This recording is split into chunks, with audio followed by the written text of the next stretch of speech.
एक बहुत खूबसूरत लड़की सामने से चलती हुई आती है। वो हमारे बिल्कुल बगल से गुजर कर चली जाती है। हम पीछे पलटकर उसे देखते हैं, लेकिन तभी वो लड़की भी पलटकर देखती है। और जब हमारी आंखें उस लड़की से मिलती हैं तो ना चाहते हुए भी हमारी नजरें झुक जाती हैं। हम उससे ज्यादा देर तक आंखें भी नहीं मिला पाते। हालांकि हम दोनों के बीच कोई बातचीत नहीं हुई। मैंने उसे देखा, उसने मुझे देखा, लेकिन 3 सेकंड तक भी मैं उससे आई कांटेक्ट नहीं कर पाया। ऐसा अक्सर सभी की जिंदगी में होता है, और ये बात सिर्फ सुंदर स्त्री की नहीं है। जीवन में बहुत से लोग ऐसे होते हैं जिनसे हम आंखें मिला के, उससे रूबरू होके पूरी तरह से बात ही नहीं कर पाते। कहना कुछ होता है, कह कुछ जाते हैं। उस वक्त ऐसा लगता है कि हमारा अपने ऊपर कोई नियंत्रण ही नहीं है। और मजे की बात तो ये है कि जिससे हम बात कर रहे होते हैं वो हमारा मित्र, हमारा दोस्त, हमारे माता पिता या कोई अनजान लड़की ही होती है। हमारे कोई दुश्मन नहीं होते, लेकिन फिर भी हम उनसे ज्यादा देर तक आंखें नहीं मिला पाते। अगर ये आपने भी अनुभव किया है तो कमेंट्स में जरूर बताना।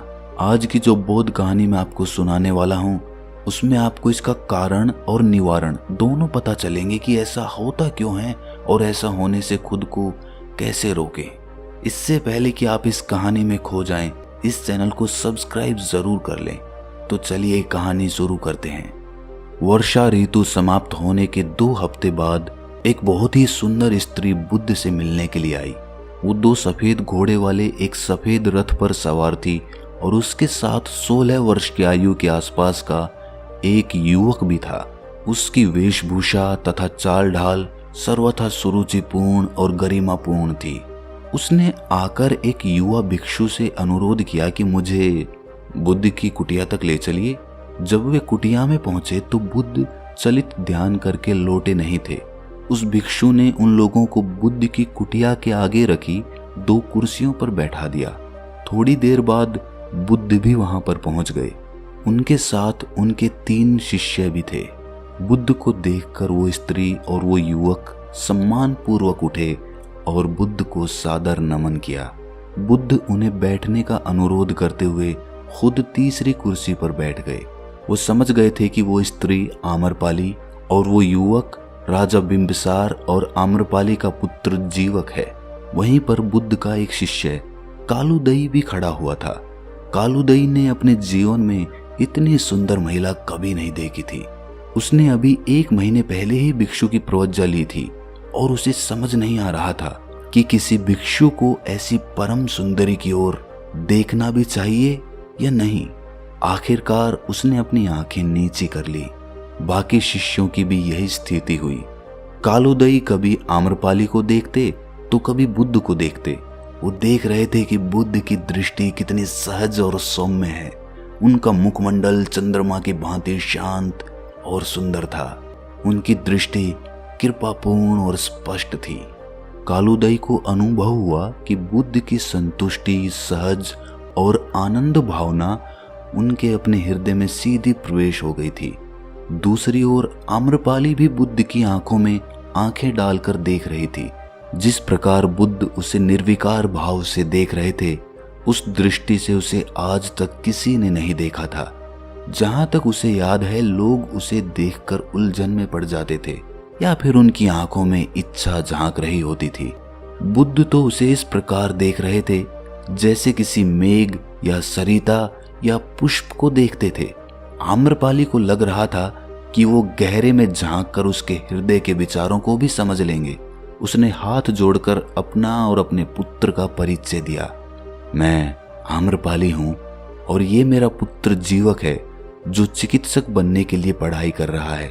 हमने आपके विषय में बहुत सुना है और आपसे मिलना चाहते थे, जो आज संभव हुआ है। ये सुनकर बुद्ध ने आम्रपाली के बेटे जीवक से पूछा कि उसकी पढ़ाई और दैनिक जीवनचर्या कैसी चल रही है। जीवक ने नम्रता के साथ इन प्रश्नों के उत्तर दिए। बुद्ध समझ गए कि ये युवक दयालु प्रकृति का है और बहुत ही प्रतिभाशाली भी है। जीवक के हृदय में बुद्ध के प्रति सम्मान और प्रेम का भाव था। उसने कहा कि जब मैं अपनी चिकित्सा की पढ़ाई पूरी कर लूंगा तो मैं भी वेणुवन में बुद्ध के पास ही रहूंगा। बुद्ध से मिलने से पहले आम्रपाली ये मानकर चल रही थी कि वो बहुत से उन अन्य विख्यात गुरुओं के समान ही होंगे जिनसे वो मिल चुकी थी, लेकिन वो इससे पहले बुद्ध जैसे किसी गुरु से नहीं मिली थी। उनकी दृष्टि निश्चय ही कोमल और करुणापूर्ण थी। उसने सोचा कि ये ही मेरे उन दुखों को समझ सकेंगे जो उसके हृदय में पल रहे हैं। उनकी करुणापूर्ण दृष्टि से ही उसके बहुत से दुख दूर हो गए थे। जब उसने बोलना शुरू किया तो उसकी आंखें छलछला आई थीं। गुरुवर, मेरा जीवन दुखों का आगार है।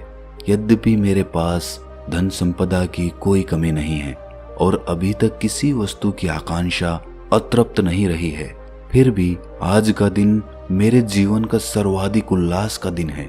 आम्रपाली एक प्रसिद्ध गायिका और नर्तकी थी, लेकिन किसी भी आदमी के कहने भर से अपनी कला का प्रदर्शन नहीं करती थी। यदि किसी के तौर तरीके या व्यवहार उसे अच्छा नहीं लगता था तो वो अपनी कला का प्रदर्शन करने से इनकार कर देती थी, चाहे फिर वो आदमी उसे कितना ही धन देने का प्रस्ताव क्यों ना रखे। जब वो 16 साल की थी तो किसी से प्रेम करने लगी थी, किंतु उस प्रेम प्रसंग ने उसका हृदय तोड़ दिया था। कुछ समय बाद उसकी भेंट युवा राजकुमार बिंबिसार से हुई और उन दोनों में प्रेम हो गया। उसी से बिंबिसार के पुत्र जीवक का जन्म हुआ, किंतु राजमहल में कोई भी उसे और उसके पुत्र को स्वीकार करने के लिए तैयार नहीं थे।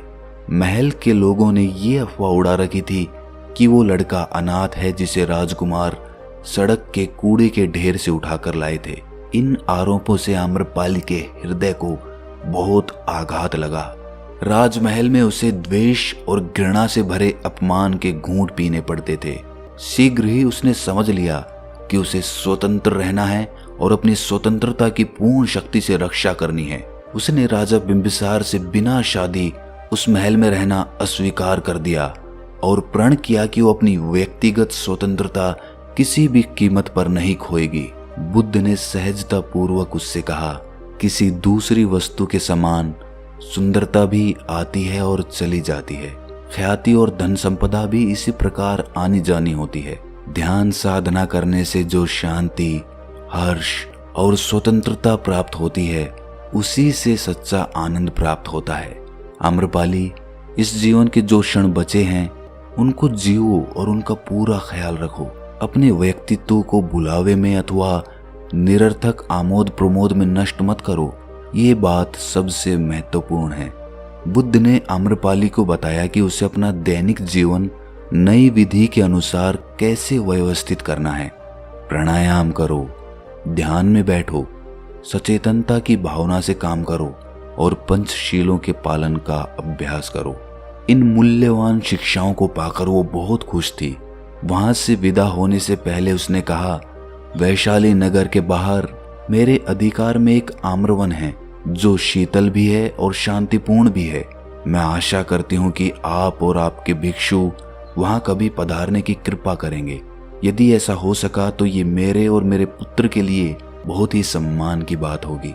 बुद्ध देव, कृपा मेरे इस निमंत्रण पर विचार कीजिएगा। बुद्ध ने मुस्कुराकर स्वीकृति दे दी। जब आम्रपाली वहां से चली गई तो कालूदई ने बुद्ध के पास बैठने की अनुमति मांगी।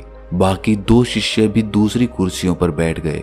अन्य अनेक भिक्षु जो बुद्ध की कुटिया के पास से गुजर रहे थे वो भी वहीं पर रुक गए। उसके बाद कालूदई ने बुद्ध से पूछा कि हे तथागत, एक भिक्षु को किसी स्त्री की सुंदरता को किस दृष्टि से देखना चाहिए, खासकर उस स्त्री को जो आध्यात्मिक साधना में अवरोधक हो। बुद्ध ने मुस्कुराकर कहा कि भिक्षुओं, सभी धर्म वस्तुतः सुंदरता और कुरूपता का विचार नहीं करते, वो उनसे परे होते हैं। सुंदरता या कुरूपता का भावबोध तो हमारे चित्त को प्रतिबिंबित करता है। सुंदरता और कुरूपता दोनों का सृजन 5 तत्वों से होता है। सरोवर, बादल, पत्ते, फूल, सूर्य की एक किरण या दोपहर बाद की धूप, सभी में सौंदर्य होता है। हमारे पास में उगे हुए ये पीले बांस भी सुंदर हैं, किंतु इन सभी का सौंदर्य किसी भी स्त्री के सौंदर्य से अधिक चित्त में विघन नहीं डालता। यदि कोई स्त्री के सौंदर्य से अभिभूत हो जाता है तो वो सधर्म के मार्ग से भटक सकता है। भिक्षुओं, जब आपने चित्त की गहराई में बैठकर देख लिया है और सधर्म की गति प्राप्त कर ली है तो सुंदर सुंदर लग सकता है और कुरूप कुरूप लग सकता है, लेकिन यदि आपने अपने भावबोध से मुक्ति प्राप्त कर ली है तो आप इनमें से किसी से बंधे हुए नहीं होते। जब कोई मुक्त आदमी सौंदर्य की किसी देवी को देखता है तो वो ये भी देख सकता है कि वह सौंदर्य प्रतिमा कितने कुरूप पदार्थों से निर्मित हुई है। मुक्त आदमी सभी वस्तुओं की अनित्यता और अस्तित्वहीनता को भी समझ पाता है, जिनमें सुंदर और कुरूप दोनों प्रकार की वस्तुएं शामिल होती हैं। इसीलिए वो ना तो सुंदर वस्तु से सम्मोहित होता है और ना कुरूप से विरक्त होता है। एक ही सौंदर्य शाश्वत है जो कभी फीका नहीं पड़ता, वो है करुणामय मुक्त हृदय जिससे किसी को दुख नहीं होता। करुणा का अर्थ है इच्छा रहित प्रेम और उसके बदले में किसी प्रकार की कोई अपेक्षा नहीं करना। मुक्त हृदय किसी प्रकार की शर्तों से नहीं बंधा होता। करुणा से भरा हुआ मुक्त हृदय ही सच्चा सौंदर्य है।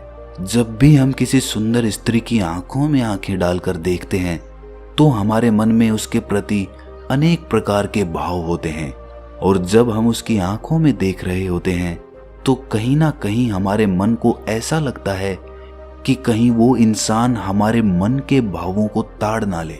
वो भाव प्रेम के भी हो सकते हैं, लालसा के भी हो सकते हैं, कामना के भी हो सकते हैं।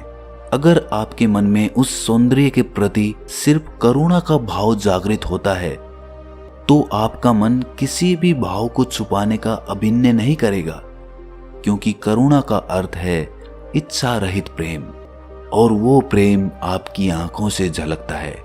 और वैसी स्थिति में आप बहुत देर तक किसी से भी आंखों से आंखें मिलाकर बात कर सकते हैं, लेकिन इसके लिए आपके मन को अनेक प्रकार के भावों से मुक्त होना पड़ेगा, और उसके लिए आपको अपने भाव समझने होंगे, आपको अपने भाव पकड़ने होंगे। आपको ये पता करना होगा कि जब आप किसी से बात करते हैं तो आपके मन में किस प्रकार के भाव उठते हैं, और ये देखने की दृष्टि देता है ध्यान, जो आपको अपनी अंतर यात्रा पर ले जाता है। इसीलिए जितना गहरा आप ध्यान में डूबेंगे उतने ही खुद के प्रति साक्षी हो जाएंगे, और फिर आप अपने विचारों और भावों को अच्छी तरह से देख पाएंगे। और जैसे जैसे आप अपने भावों को देखने लगेंगे वैसे वैसे वो भाव विलीन हो जाएंगे, और आखिर में आपके हृदय में बस करुणा बचेगी। तो दोस्तों, कैसी लगी आपको ये कहानी कमेंट सेक्शन में जरूर बताना, और अच्छी लगी तो इस चैनल को सब्सक्राइब करना मत भूलना। तो मिलते हैं अगली कहानी में, तब तक के लिए अपना ख्याल रखें।